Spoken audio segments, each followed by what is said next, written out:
get to be between 12 and 16 feet long. So these guys are going to be much, much bigger than their Chinese cousins. Now what I'm feeding these guys here is some regular old grocery store chicken with the bones in. These guys need those bones, they need that calcium in their diet, and they can digest those bones whole without any problem whatsoever. And this is also dusted with a little bit of an alligator vitamin supplement just to make sure that these big guys get everything they need in their diets. And I know it seems a little silly to have only one person up here with one lousy bucket of chicken for all these hungry alligators, but believe it or not, that's not much of a problem for these guys. See, they have super, super efficient metabolisms, so each individual alligator will actually only eat every 1 to 2 weeks. You'll notice there are actually upwards of about 600 alligators out here in this pool, and only about 15 to 20 of them come up and get some food from me every day. These guys are rotational feeders, so they take turns, most of the time. And give you an example of how efficient their metabolisms are, we actually only use about 20% of what we take in and turn that into energy and muscle. These big guys actually use between 80 and 85% of what they take in and turn that into energy and muscle. So they eat way, way less than we do in order to survive. And a full-grown 1,200-pound male alligator will actually only eat between 50 and 70 pounds of food in an entire year. Again, in comparison to us, that's really almost nothing.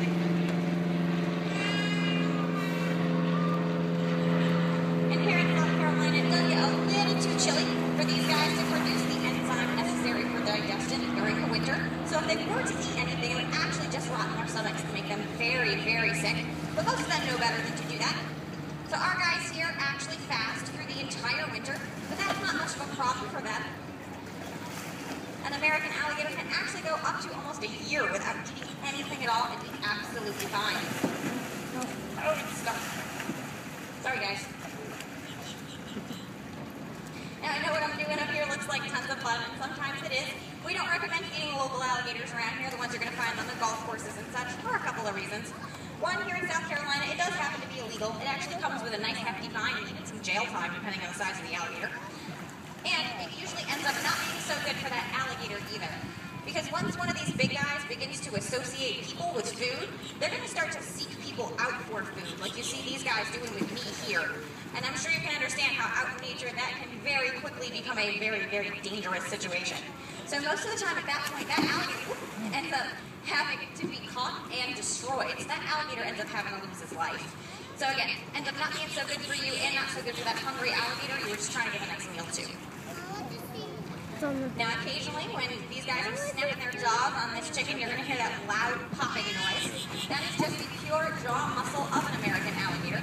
One of these big guys is going to have between 2,000 and 3,000 psi of crushing pressure in their jaw, which means that they can actually crush a cinder block to dust in 1 second flat just with their mouths if they wanted to. That's pretty strong. The very cool thing about these guys is, even though they have all that muscle for all that crushing pressure in their jaw, they actually have almost none to open that mouth back up again. So, when we are handling these guys, we are very lucky that all we need is just a little bit of electrical tape, and that makes us very, very safe.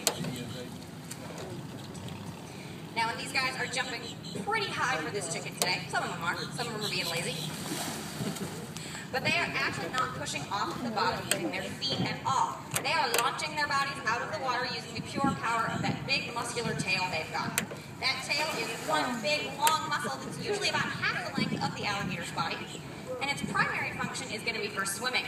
But that tail is so unbelievably strong that one of these guys can actually launch almost the entire length of their body out of the water using just the power of that tail if they wanted to. I'm glad most of these guys are deciding not to do that today. And when these guys are jumping up for this chicken, you're going to notice all those funky bumps and ridges all over their backs, trying to make them look a little like dinosaurs. Those are called osteoderms. Osteo meaning bone, derm meaning skin. These are actually bone plates that grow in the top layer of their skin, all the way from the backs of their necks down to the tips of their tails. And when they're young, this kind of acts like a suit of armor to help protect them from any potential predators, their biggest predator actually being other larger alligators. And this actually helps them to absorb the heat from the sun. You'll notice on a nice hot sunny day like today, most of our guys are going to be up on shore tanning, trying to absorb the heat for the day. It's a fallacy that these guys are cold-blooded, because if any of their blood was ever to get cold, they would die. But they cannot regulate their own body temperature using their own metabolism like we do. So they have to try and absorb absorb it using the environment around them. And those osteoderms act like little solar panels to help them do that. Now, out in nature, one of these big guys is going to live to be into their 40s or 50s. They live a good long time here at Alligator Adventure because these guys get fed on a regular basis and because they get medical care in case anything happens. We actually have some 60 and 70-year-olds here at our park. Come on. There we go. All right, guys, I am down to my last couple pieces of chicken. I'm going to see if I can get a couple more good jumps out of these guys for you. You're still hungry. You're hungry. Come on, little one. Oh, so close. All right, got one more. Come on, baby. There we go. All right, guys, that's going to conclude my alligator feeding for the morning. Our next show is going to